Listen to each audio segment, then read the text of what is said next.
Hi everyone and welcome to my channel. My name is Claire and I make videos on true crime. So this week is a extremely anger inducing case again.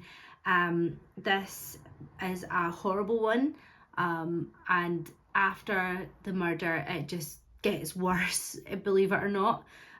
So please join me and let's get into it.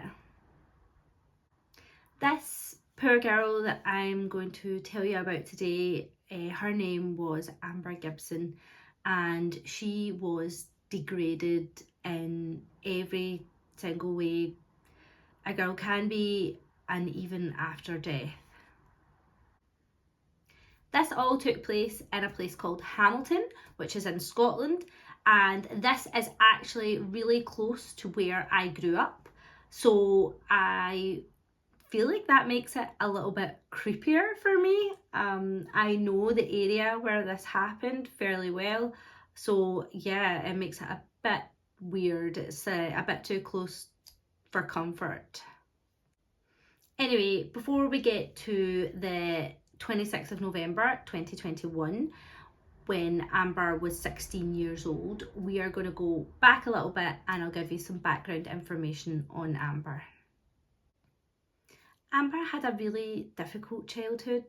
Her and her brother were taken into care. They were taken away from their birth parents really young, only 3 years old and 5 years old. Amber was 3 and her brother was 5 years old when they got taken into care. Amber's father, her birth father, actually sexually assaulted 2 young boys, and he also raped a woman. This guy was a real piece of shit. So after this, understandably, the 2 children, Amber and her older brother Connor, were taken into care and taken in by a foster family. Amber's brother Connor, he plays a huge part in this story.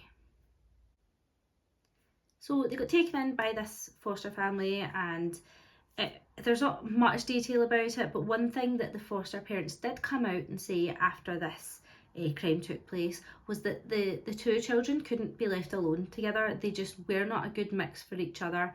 You know, that's their exact words, that they weren't a good mix. So the fostering went on for years, but eventually it broke down for Amber. So she went out of foster care and moved into a kind of a young people's home, like a children's home in the Hamilton area, and that's where she stayed.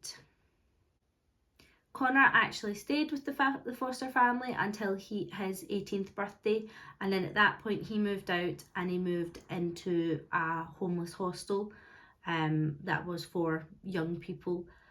So yeah, it's safe to say that it sounds like both Amber and Connor were troubled. You know, they'd not had the best start in life. While Amber was in care, her tragic story continues, because she was actually raped by a man. I mean, if you can actually call him a man, but she was raped by somebody called Jamie Stars. He was found guilty of the rape and he was sentenced to 10.5 years in prison. He was actually on bail for another rape that he had committed 2 weeks before he attacked Amber. You know, what an arsehole, and what a failing in the system, you know, to allow somebody so dangerous back out. During Amber's time in care, she actually kept in contact with Connor. They maintained their relationship. It was very rocky and they argued a lot, you know, coming back to the fact that the foster parents said they weren't a good mix. But yeah, so they argued a lot, but they still kept in contact because they were, at the end of the day, brother and sister. Now we're on to that evening of November the 26th. They had agreed to meet up. The manager from the children's home that Amber was staying in tried to kind of discourage Amber, you know, dissuade her from leaving that evening, but she had her mind made up and she decided she wanted to go and see her brother, so he couldn't stop her. Amber would never be seen again by the staff at the home. That evening there is CCTV of the siblings walking together. Amber posted a selfie of the two of them on, I think it was Snapchat or Instagram or something. She posted a selfie of the two of them, with the caption, "My big bro." They were obviously having a bit of fun and hanging out together, which all seemed innocent. This post on social media was the last that anybody would hear from Amber. The next part of the evening is a little bit of an unknown. One thing we do know for sure is that Connor, Amber's big brother, is seen on CCTV returning to the homeless shelter in a kind of dishevelled state. When he returned, he told a support worker that him and his sister Amber had an argument. There is CCTV that shows him kind of bent over a fence, looking exhausted, kind of heavy breathing. And that evening there's CCTV showing Connor disposing of blood-stained clothes, which, a t-shirt and shorts, which police later then recovered and found, they recovered it and did some testing on it, and the DNA was found that was Amber's blood on the clothes. Connor, this absolute little waster, wrote on Facebook, "Amber, you will fly high for the rest of your time. We will all miss you, especially me. I love you, ginger midget." And then he wrote, "GBFN, goodbye for now, kiss." What an absolute idiot. Connor was arrested a day after posting this. He was definitely not the smartest cookie. So as I said, we don't really know what happened that evening because Connor has never actually admitted to what happened.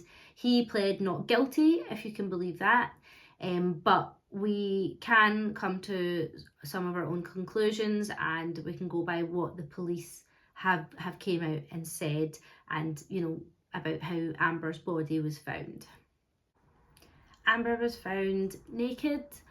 She was covered in mud with blunt force trauma to her head and to her body. And it was found that she was strangled with hands. So it was found that Connor had strangled her. You think that would be enough at this point, but it's not. Amber's body was found by a passerby. His name is Stephen Corrigan, and instead of reporting this, after finding a dead woman who was naked, he didn't report it immediately. In fact, he didn't report it at all, like any normal person would do. He inappropriately touched her body and tried to conceal the remains. It's unbelievable what this poor girl had to go through. The police found out about this crime because obviously her body was later found by a good passerby and who reported it, and everything happened after that. But they found this man's DNA all over her body, and it was in places that DNA, inappropriate places. Her DNA was found. His DNA was found on her body. So that's how they found out about what he had done to her. Thankfully, after this, Amber was now at rest, and her funeral took place shortly after this, and then sentencing. These two absolute wasters both got sentenced quite heavily, thankfully. Connor got found guilty of murder and was sentenced to life with a minimum of 22 years to be served. And Stephen was found guilty of interfering with Amber's body and sentenced to 9 years, which actually, when you think about it, is pretty light for what he did. He didn't report a crime and he interfered with a poor girl's dead body. So that's the story. It's a really tragic one, a really horrible one, from the start of this girl's life right to the end. and even after was just horrible, and I hope she is now at rest. Thank you so much for coming to watch this video. I'll be back next week with another one, so until then, I'll love you and leave you. See you later.